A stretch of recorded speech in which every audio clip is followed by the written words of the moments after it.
The Anatomy of a UFO Performance, where a brilliant light transforms into a single-engine plane, Part 2. Recapping Part 1. On 24 September 1992, between 6:10 p.m. and 7:20 p.m., I was driving home from work at Lamont Doherty Earth Observatory in Palisades, New York. I lived in Middletown, New York, about 70 miles from my job. I normally took the New York Thruway, I-87, north to exit 16, Harriman, and then took State Route 17M west to exit 20 at Middletown. From there I drove about 2 miles east on Route 211 east to my condo at Hillside Village. On this particular day I was about to enter the twilight zone. As I approached the Harriman exit, sunset was quickly approaching as I drove north towards my exit on the New York Thruway. But it did not set before I saw something that completely challenged my senses. Off to my right, between the highway and Bear Mountain, which parallels the highway, I saw a large jetliner approaching in the distance. The only problem was its altitude. It was flying well below the top of Bear Mountain, which has a maximum elevation of only 300 feet above the valley floor. As it approached, it flashed its lights several times, on, off, on, off, on, off. By now the jetliner was less than half a mile away, and it clearly had my attention. Then the aircraft began to bank to its right. It slowly crossed the highway just in front of me in plain view. It was not much higher than 200 feet above the highway. As it crossed less than 500 feet in front of me, it just reached the other side of the highway as I passed it. It had the distinct shape of a Boeing 707. But was painted solid black. There were no markings on it whatsoever. Even the windows seemed to be blackened out. If it had windows, it did make a sound like a jetliner as it passed near me. To see my previous 22-minute presentation on this plane-like UFO, go to Aircraft-Shaped UFOs, New York. Subtitled, Have You Ever Been Followed Home by a Boeing 707? Also view Part 1 on unconventional aircraft and their performances, the anatomy of a UAP performance where a ball of bright light transforms into a single-engine airplane. Following the performance by that UAP, or unidentified aerial phenomenon, that resembled a Boeing 707 without engines, I waited to see what else would happen that night of 24 September 1992. I had to wait for another hour, but my patience paid off. At 10:57 p.m. I saw a bright light AOP, or anomalous observational phenomenon, moving from south to north in the direction of Middletown, New York. That direction was the same direction from which the Boeing-like AOP had traveled 3 times before. However, this time the AOP was moving north instead of east. It was low to the ground and obscured by the tops of trees. It appeared to be no further away than about a half a mile. The green arrow shows the path of the second AOP, called the transformation. Because the doublet strobes embedded in the greenish-blue light seem to fire regularly, it is possible to graph that light trace for each image by using the number of doublets per length of interval in centimeters, that is measured off the photograph. If this had been a conventional single-engine airplane, the number of strobes per centimeter would have decreased according to a linear progression, consistent with the law of perspective. Instead of being linear or near linear, the curve generated by this AOP is a differential curve. In other words, the timing of the strobes was not constant. If it had been constant, computation of distance traveled using the wingspan of a single-engine airplane would place the AOP at a distance of 1.5 miles from the camera when first photographed. Because light decreases in intensity inversely with the square of distance, the initial brilliance of the AOP should have been brighter than the sun. A light that bright surely would have been noticed and reported in the news the next day, but no such report was published. In order to account for this discrepancy and to account for the apparent distance when first sighted of no more than a half a mile, the strobe rate could not have been constant. The strobe firing rate had to have decreased along a curve similar to the one generated in graph number 1. When one graphs the number of oscillations or spirals per green-blue strobe interval, a significant change in the rate of light oscillation or spiraling occurs during the visual transformation from bright light to three colored lights in the third time exposure. From that point onwards, the rate of spiraling decreases much more gradually. Prior to the transformation, the lights spiraled so rapidly that the individual spirals are impossible to distinguish. In summary, the transformation involved the slow down of the spin rate to the point that it was either negligible or undetectable. The AOP was in a climbing mode during its approach, but once spiraling had nearly stopped, it began to lose altitude based on the rate at which the width of the outermost lights increased. Perhaps there is a correlation between spin rate and lift capability for this object. See graph number 2. By compensating for the apparent incorrect distance from the camera due to a changing strobe rate, or normalizing the curve to one based on perspective, the maximum distance of the AOP in time exposure number 1 calculates to 0.47 miles, which is very close to the distance I visually estimated. Now let's consider the July performance for comparison. The UFO described at the top of graph number 2 lifted off from a field about 1/3 mile from the camera and climbed as it approached 4 observers. The lights spiraled rapidly at first, but gradually slowed in rate until the lights were nearly straight lines. It is at this point that the 13 July AOP began to resemble a triangle, not a plane with wings and a fuselage. It also began to lose altitude and level off, similar to the 24 September performance. About 500 feet away it began to produce a jet-like sound, which upon spectral analysis showed clear signs of multiple synthetic frequencies, yet that sound to the observers on the ground led some of them to think it was a conventional jetliner.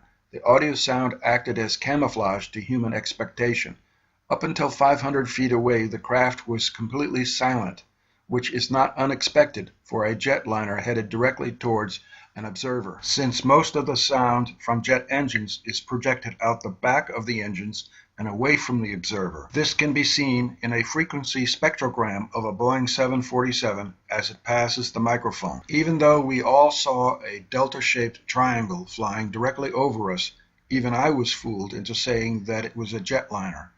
It wasn't until I studied the videotape and time exposures that the true identity of this UFO could be determined.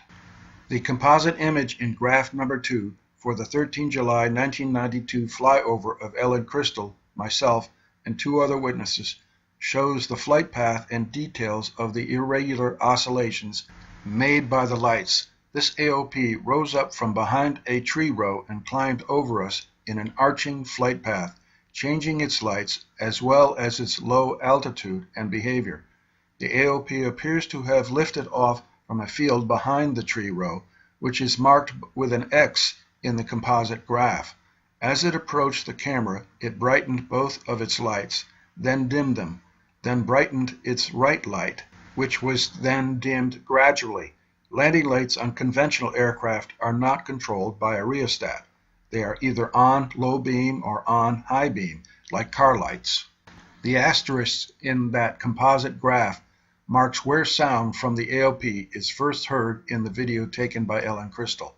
The sound resembles that of a conventional jetliner, but it consists of about 27 distinct or separate frequencies combined to produce a single sound. This pattern is unlike that produced by a turbofan jet engine. In other words, the sound is synthetic or fake, like that of a MIDI. It even has a reverse Doppler pattern of decreasing frequencies as the sound source approached the microphone. There was even a high-pitched whine, 3 to 4 kilohertz, that drops rapidly in pitch just as the craft reached our position. This drop can be seen in the frequency spectrogram just before 25 seconds, indicated by a white arrow.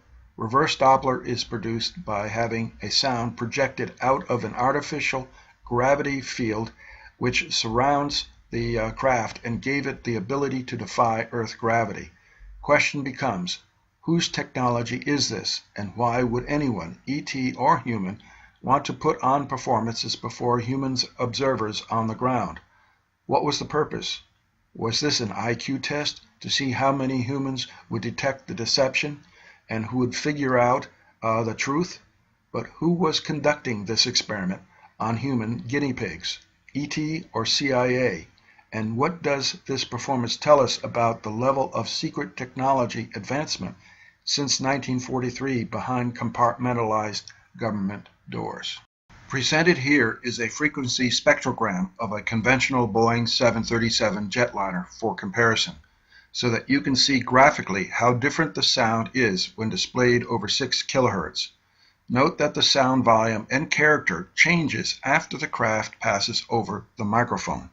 Now compare that sound pattern with ones made by the anti-gravity manta ray on 4 May 2000 and the black triangle on 8 August 2002, both of which display multiple parallel frequencies that all decrease in frequency in unison, becoming compressed or closer together above the microphone, then expanding and uniformly rising in frequencies as the craft moved away from the microphone. Of the numerous flyovers and performances that I witnessed and recorded, many with the late Dr. Ellen Crystal, the pattern was similar. On its run towards our cameras, the AOP would first flare its plasma lights to get our attention, almost like a film director saying, "Action." The craft would rise in altitude as it flew slowly directly towards us. At first we might think it is just a conventional jetliner, but as it got closer, usually silently, we would begin to have our doubts when it rapidly dimmed one or both of its headlights. Conventional aircraft headlights can either be on high or low beam, like car lights. Gradual reduction or increase in light intensity became the hallmark of a UFO performance in progress. Why is this aircraft flying directly towards us? We would sometimes comment aloud. What is that? That's either a UFO or a plane getting ready to land in the field. Yeah, in front of us. Oh, man. Look at this. This is coming our way. The craft would continue to rise in altitude until it reached its highest point over us. Then it would descend in altitude. The graphs below the arch showed diagrammatically the changes in light intensity with distance and the path of the craft over us. The direction of travel is from left to right. About 500 feet from us, we would begin to hear a sound, usually like that of a jet engine, which would lead some of the witnesses to say that it was just a jet or plane. But the sound would steadily grow in volume, unlike that of a real jetliner, which we would not hear until it was almost over us, because the sound of its engines projected out the back of the aircraft. When a jetliner passes over you, suddenly the sound of its engines inundate you and the air vibrates. That was not the case for these UFOs, where the sound would reach its peak volume as it reached us, then drop in volume as it passed over us. The transformation on 24 September 1992 followed the same pattern, but the sound was not heard until the AOP or UFO was directly over me. Conclusions. The 24 September 1992 event represents a unique example of what has been reported by witnesses. An anomalous object or set of lights transforms into what seems like and sounds like a conventional aircraft. Example, Crystal, Silent Invasion, 1991. Without the detailed photographs presented here, such anecdotes are quickly and justifiably dismissed by skeptics as examples of either misidentifications or hallucinations.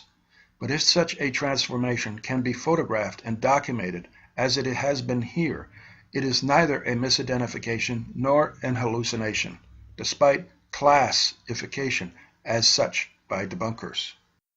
The lights of this AOP show behavior captured in the photographs unlike anything that a conventional aircraft can produce. Aircraft lights do not spiral and loop. Aircraft lights do not change intensity by several orders of magnitude. Aircraft lights cannot ionize the air to produce ribbons of brown nitrous oxide gas.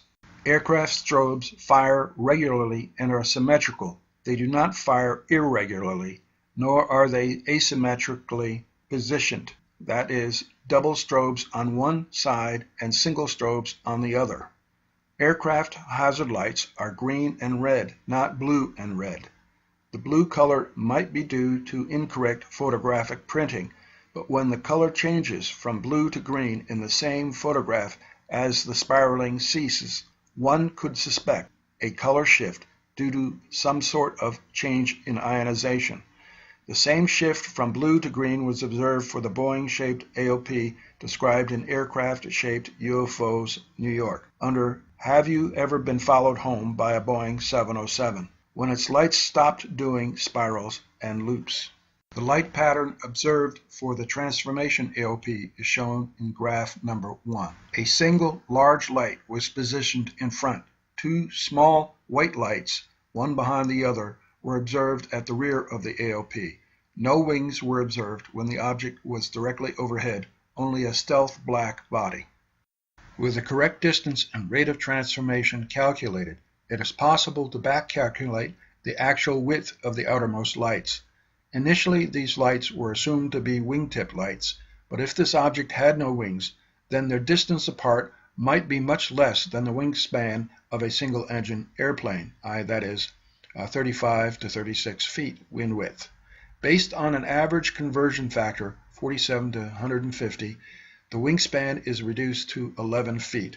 But because the actual distance between strobes on the blue-green line has to be estimated, the maximum width could have been as much as 17 feet.